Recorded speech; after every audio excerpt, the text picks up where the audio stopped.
backfired. I think mid was maybe one of the only times where Tusk was there, and it didn't really go in favor of VP. But every other time, just having one support from Empire being there isn't enough. Like, a disruption will not save 100% of the time. You're going to need, like, a disable and a disruption on top of that if you want to save resolution in those types of scenarios. Oh, Fisher just being thrown out here by Yoku. Trying to catch out Phobos. They do have Aloha Dance very close now to picking up that Laguna Blade.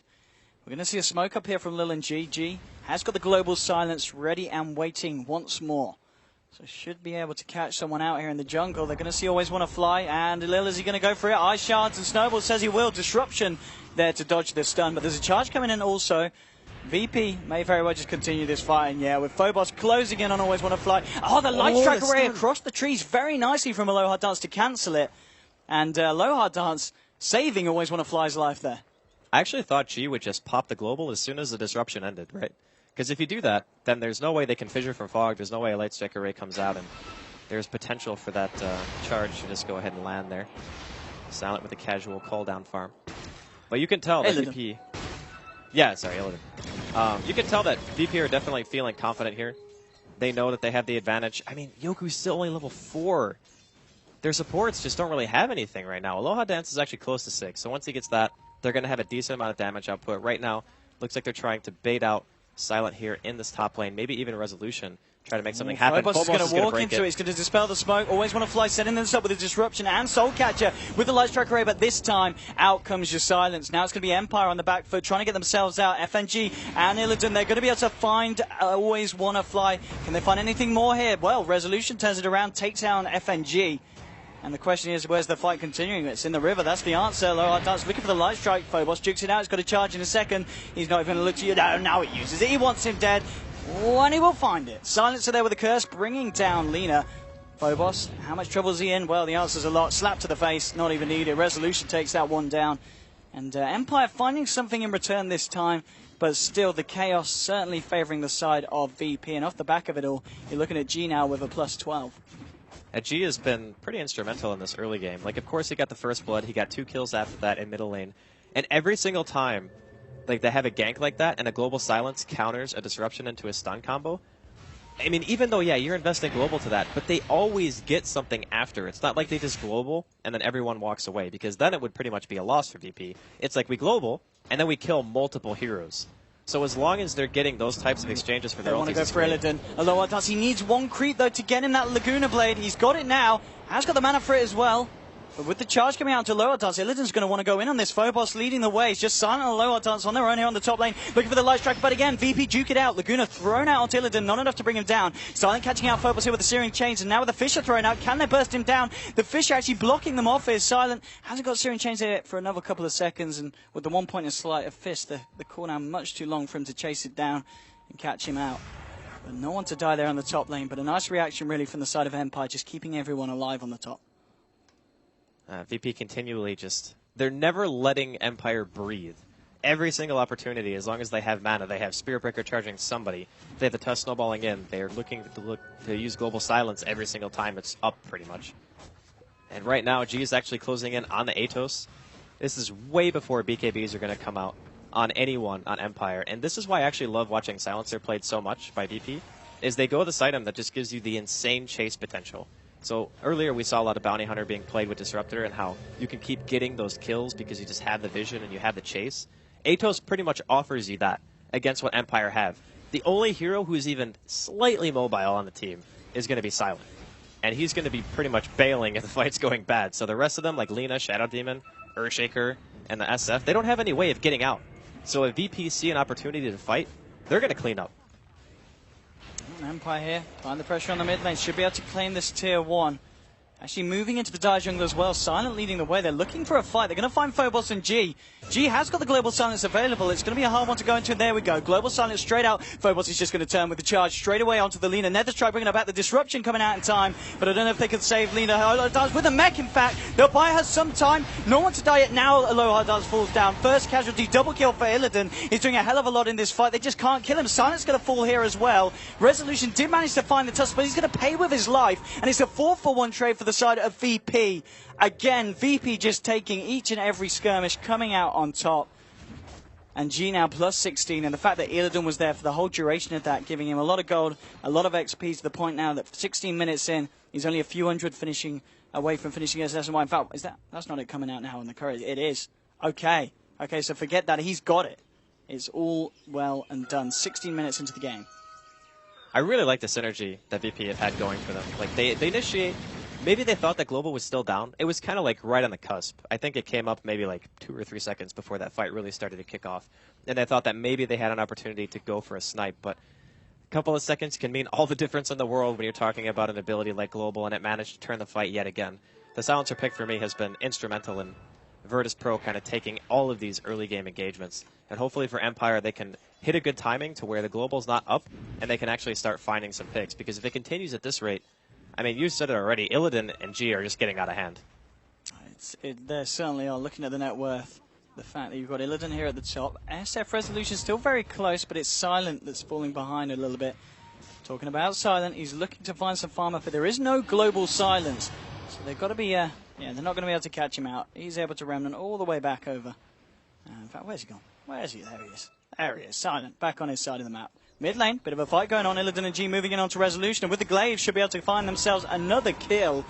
Mega kill streak now for G, with that Atos and 1,200 gold on top of it. I mean, Virtus Pro, they certainly know what they're doing with the Silencer, and they might even find more. Yoku getting trapped up, snowballed in the charge from Phobos. Another kill now, 18-7. And they're looking for more. Look at this. FNG's there, setting up the third kill. They're going to find a low hard dance. There's going to be a disruption. And now with the Nether Strike can always want to fly. Virtus Pro's perfect communication and team play, catching out 4 heroes over what seemed like a very large distance. But I've got to be honest, at this point, Virtus Pro, they just seem to be in another league compared to Empire. And it's really bizarre, too, right? Because last time these two teams met, Empire actually 2-0 VP. So, just goes to show how volatile Dota can be sometimes. We're going to see another charge here top. I'm not sure if he's actually going to let this one go. There is a tier 1 to teleport to. Yeah, it looks like Phobos is kind of the side better of it. Doesn't want to try to go too ham there. But, I mean, the Atos pickup for me is perfect. Like, that is the one item that just secures the fact that Silencer can just chase people down. And since you don't need to buy something like Yules to stop TPs, you already have multiple heroes in your team that can do that. You just keep getting kills, especially during daytime. You have that ridiculous vision. The Atos also sets up call down. It's just a sick combination that VP are running right now. Empire, I'm not really sure how long it's going to take for Silent to finish that Battle Fury, but if they want to get themselves on the road back into the game, that's going to be the first step. Like, he needs to start getting some farm. Yeah, the Battle Fury and the Ember, and also another big item that's going to mean a lot for the side is, of course, Yoku's Blink Dagger. Oh, he's actually got 1,500 gold. He might lose it if G wants to go for this. It would be risky. He has global. He can actually kill him. He can kill him, global, and TP out. But there is a tier 1, so maybe he's just trying to get more information. Here we go, straight in. Couple of Glaives, global silence, the Rod of Atos drop. He's looking for it. Yep. He's just going to bail. Says he doesn't want a part of it, and yeah, gets out just in time under the cover of the global silence. And only just as well. Looked like it wore off as he was TPing out. But no chance of the disruption there. Yeah, I think if he did it right away, he would have gotten the kill, but he didn't actually see who was sitting in the lane. So he didn't want to risk the idea of, like, you know, just getting counter ganked and then giving up a kill for an Earthshaker, because that is totally not worth. Right now, he's 9-1. A kill on him would be worth so much to Empire at this point. And I got to hand it to Empire still. They're managing to farm very well. Like, given the circumstances, Silent and Resolution have both managed to maintain a very high level of CS and just overall net worth, considering the fact that they haven't really been able to win too many team fights. I guess the biggest thing for them right now, if they could kind of stabilize, wait it out a bit, stop trying to fight into VP when they clearly have like a huge advantage and global and such, that you can get that Battle Fury going on Silent and maybe look to turn things. Silent just zipping all over the place here, drawing in Phobos and denying him any chance of getting in close range. So just making himself around the map as well. G's going to find Silent here. Ooh, has got that remnant. He just placed out in time before he walked into G. And Virtus Pro just looking to continue to take this top tower, and they'll get it with this push. Illidan there with the extra gold in his pocket. And in the river, though, Lil has been left alone, caught out. And this is going to be a pick-off here for Empire. Lil just a little bit out of position, and well, a low hard dance and the gang. Taking one for the team, 8 for 20 though still. And Virtus Pro, if we have a look at the graph, it's about a 6,000 lead. It's not a massive lead, but it's a confident one, and one that Virtus Pro have held for, well, pretty much the majority of this game here. We're yet to really kind of see Empire swing it back round in any shape or form. But we also haven't seen their core items come out either. That's the important thing to keep in mind, is that if they can get the BKB on resolution, that's going to be a huge step. The blink comes out on Yoku.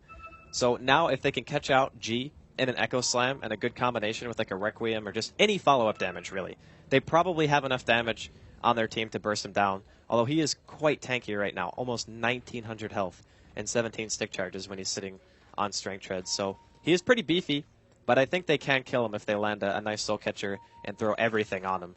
And if that happens, you could look to see Empire actually take a team fight. But the BKB is so important because if Resolution doesn't have it, he's never going to be able to use Requiem during a team fight. And I think that the way that Giga is going to be using Global is more offensively than defensively. So he's not going to be waiting for Resolution to use Requiem. He's just going to throw it out as soon as Phobos charges in. Because that's like their initiation, right? Like he charges, he ults, they global so they can't interrupt the Nether Strike. So you actually have some opportunities to counterplay that. Oh, and with the Vlads now complete on Phobos, they just head to the pit. Take it very, very easily here for the side. Illidan's going to have that Aegis under his belt. Empire not doing anything in reaction. They did manage to take the tier 1. Now with 4 of the heroes up here, might look to put some pressure onto the tier 2 as well. See if they can force a reaction from Virtus Pro. The VP themselves are going to look to try and take this tier 1 from the bottom lane. This is a good trade, though, for Empire. If they can get the tier 2 for a tier 1, that's more than okay, considering the fact that taking team fights right now is very hard for them. And Resolution does have his BKB complete for the next fight, so yeah, we may be able to see a little bit more coming out from the SF. Phobos is already making his charge back up towards the top lane. We'll probably see some TPs coming through as well, yeah. They're going back towards the tier 3. FNG is there to join in with the gang as Illidan turns up to the fight. And the question is, does Phobos go all the way in on this? They look like they want to fight. Illidan's ready to go straight in. And, okay, they're spotting out the full gang. Illidan, he's got no... Look at this Gyro. He's just going straight in. We'll take a Fisher to the face and... Okay, Resolution's getting himself out. Always want to fly and love the TP. Phobos going to have to find an instant bash. If you all no, not a chance. Not a chance. They're out. Yoku's down the lane.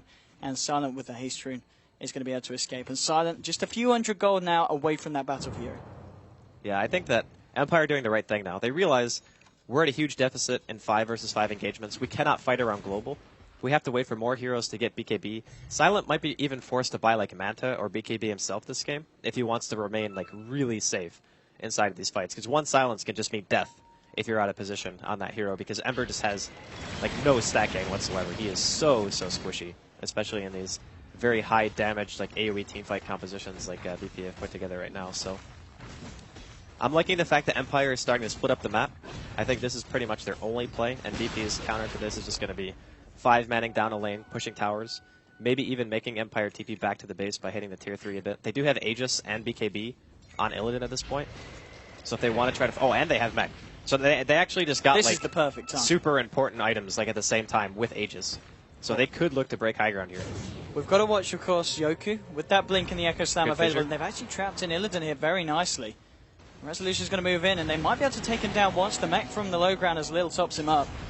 Will allow him to get himself safely back out away from the push. Yeah, that should be enough to make them go back, I think. I don't know if they're okay throwing away an Aegis like that. Oh, they have Urn, actually. How many Urn charges does he have? Okay, that was the last one. Well, Illidan's going to still stick here, stand his ground. He's clearing out the waves. The side of Empire, they are ready with the defense, but it is meaning that they're having to keep themselves right back in the base. They might just go for a tier 2 instead. Like, I think throwing away Aegis for just getting damage on a tier 3 might not be as valuable as, like, killing a tier 2. Because I don't know if Empire are going to feel... Like, do you defend a tier 2 against a team with an Aegis and BKB Gyro when you know that Global's up? I think, like, defending a tier 2 is not only harder, but if you lose that tier 2 fight defense, then you're just giving VP so much more. So it's, like, inherently more risky, and you're also threatening the fact that if it does go bad,